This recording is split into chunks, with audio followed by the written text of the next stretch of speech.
18 ఏళ్ల తర్వాత భారతదేశ రుణ రేటింగ్ అప్గ్రేడ్ అయింది. ప్రముఖ రేటింగ్ ఏజెన్సీస్ S&P గ్లోబల్ సంస్థ భారతదేశ రేటింగ్ను అప్గ్రేడ్ చేసింది. ఇంతకు ముందు ఇది BBB నెగటివ్ రేటింగ్ ఉండగా దాన్ని స్థిరత్వానికి మార్చింది. బలమైన ఆర్థిక వృద్ధి సాధిస్తున్న క్రమంలో భవిష్యత్ అంచనాలను స్థిరత్వానికి సవరించింది. ప్రపంచంలోని అత్యుత్తమ ప్రదర్శన కనబరుస్తున్న బలమైన ఆర్థిక వ్యవస్థల్లో భారత్ సైతం ఉందని తెలిపింది. గడిచిన 5-6 సంవత్సరాల నుంచి ప్రభుత్వ వ్యయాల నాణ్యత మెరుగుపడిందని తెలిపింది. సరిగ్గా స్వాతంత్ర దినోత్సవానికి ఒక్కరోజు ముందుగా సానుకూల ప్రకటన చేయడం గమనార్హం. అయితే అమెరికా అధ్యక్షుడు డొనాల్డ్ ట్రంప్ కొద్ది రోజుల క్రితం భారత్పై ఏకంగా 50% సుంకాలు విధించారు. దీంతో కొంతమేర ఆందోళన ఉన్నప్పటికీ సుంకాల ప్రభావం అంతగా ఉండబోదని S&P గ్లోబల్ రేటింగ్స్ అంచనా వేస్తోంది. ఇండియా షార్ట్ టర్మ్ రేటింగ్ను సైతం A3 నుంచి A2కి పెంచింది.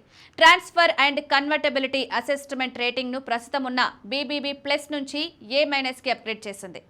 S&P గ్లోబల్ సంస్థ ఇలా భారత్ రుణ రేటింగ్ అప్గ్రేడ్ చేయడం 2007 తర్వాత తొలిసారి కావడం గమనార్హం.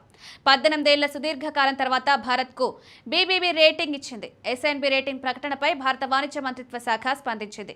ప్రధాని మోదీ నేతృత్వంలో భారత్ వృద్ధి పదంలో దూసుకువెళ్తోందని పేర్కొంది. 2047 నాటికి వికసిత్ భారత్ లక్ష్యంగా ముందుకు సాగుతున్నట్లు పేర్కొంది. భారతదేశం ఆర్థిక ఏకీకరణకు ప్రాధాన్యమిస్తూ బలమైన మౌలిక సదుపాయాల కల్పనతో సమ్మిళిత వృద్ధి విధానాన్ని అవలంబిస్తోంది.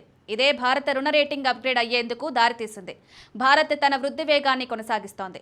2047 నాటికి వికసిత్ భారత్ లక్ష్యాలను చేరుకునేందుకు మరిన్ని సంస్కరణలుంటాయని వాణిజ్య శాఖ తెలిపింది. అమెరికా విధించిన 50% సుంకాలను భారత్ మేనేజ్ చేసుకోగలదని S&P సంస్థ పేర్కొంది.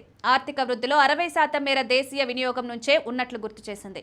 విదేశీ వాణిజ్యంపై భారత్ ఎక్కువగా ఆధారపడడం లేదని పేర్కొంది. అమెరికా విధించిన సుంకాలతో భారత్ వృద్ధి నెమ్మదించకపోవచ్చని తెలిపింది. అమెరికాకు భారత్ అతిపెద్ద వాణిజ్య భాగస్వామిగా ఉన్నప్పటికీ 50% టారిఫ్లు వృద్ధిని ప్రభావితం చేసేలా ఉండకపోవచ్చని అభిప్రాయపడింది.